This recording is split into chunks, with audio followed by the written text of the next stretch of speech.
What's up my dudes, my name's Leon and today I'm going to share some of the tips and tricks I've learned that help me improve my architectural sketching skills. And hopefully they will also be helpful for you guys.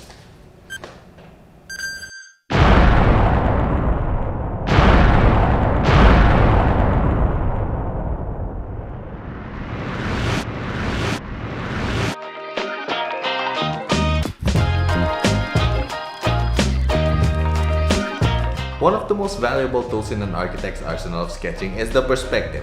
So by definition, a perspective is what gives a three-dimensional feeling to an otherwise flat image. It gives objects in the drawing a sense of distance where closer objects look larger and further objects look smaller. I'm not in focus, am I?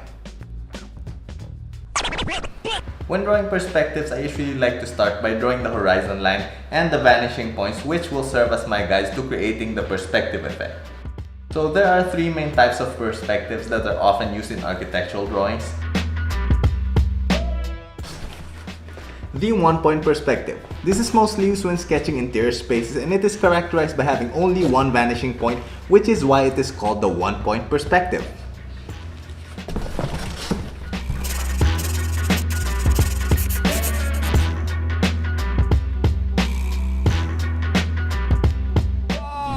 Then there are the two-point perspectives. These are often used to represent exterior views of a house or structure and is characterized by having two vanishing points on opposing sides of the horizon line.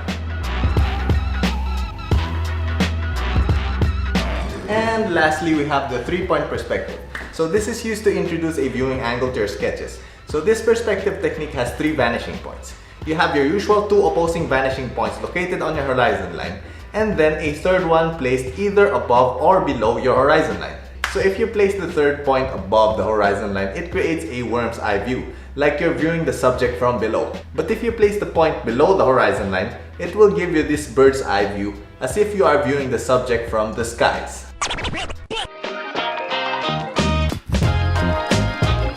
When sketching, I usually leave the guidelines I've used unerased. I find that it gives the sketch that handcrafted feel, and it also alleviates the pressure of having to make a perfect drawing, which gives you more freedom to experiment. But make sure your guidelines have the lightest line value to not draw the attention away from your main subject.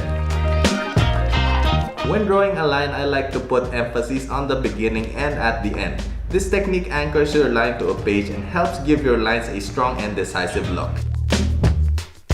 One way to also make your sketches look more architectural is to introduce line extensions or overlaps when two lines meet. This will help corners look sharper and less rounded.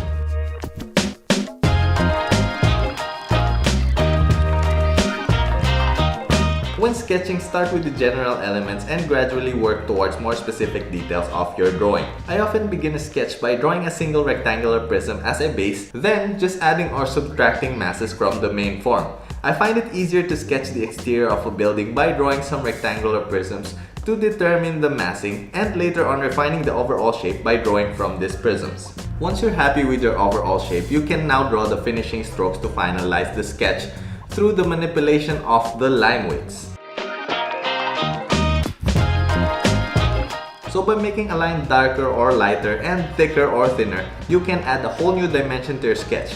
I usually use darker lines to outline the main shape of the subject, and I use lighter lines for the finer details.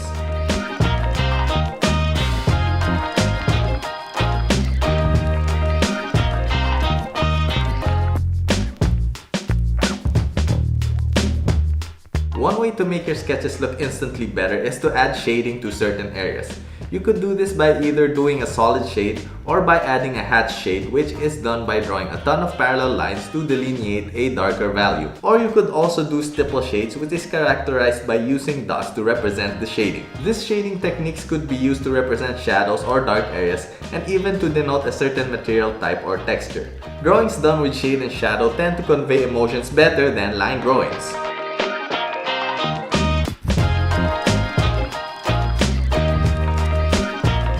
Now, sketching is a form of art and it requires practice. And through practice, not only do you get better at sketching, but you will also find your own style that will make your drawings unique.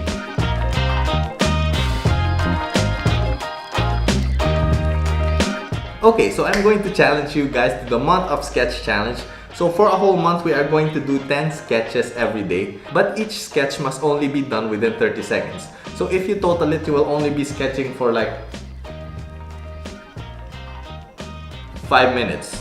Not bad, right? So for the first week, we are going to sketch an everyday object that we can see inside our bedroom. Could be a pencil, your flip-flops, a cockroach. As long as it is in your room, you can sketch it. Now for the second week, we are gonna go outside and sketch anything that you see. You could sketch your neighbor, his cat, a passing car, or the local McDonald's store. So for these sketches, you could still do 30 seconds or you could go longer. Depends on how much free time you have. Now after the second week, we are now gonna sketch buildings that we can find on Pinterest or Instagram. Now you guys can do 1 sketch a day, or you could still do 10 sketches a day. But you have to sketch for at least 5 minutes. Doesn't have to be pretty because this is just for practice and to build a habit. So for the last week, I want you guys to stay in your room and sketch anything from your imagination. Anything under the sun. Could be a flying panda, a walking house. It is up to you. And by the end of the month, I want you guys to look back at your first sketches and see how much better you have become. And that's the whole challenge. So share this video to someone you want to challenge to this hashtag month of sketch challenge. And if you guys want to share your sketches on social media, just use the hashtag month of sketch so we can all see each other's sketches. And that's it, guys. That is the end of this video. So if you found this video educational or somewhat interesting, you could subscribe down below to become an awesome member of the Arky Squad. It will also help me a lot if you smash the like button and drop a comment down below on what stuffs you would like to see in future videos. Anyways, thank you guys for watching. I will see you on my next video. Flying peace!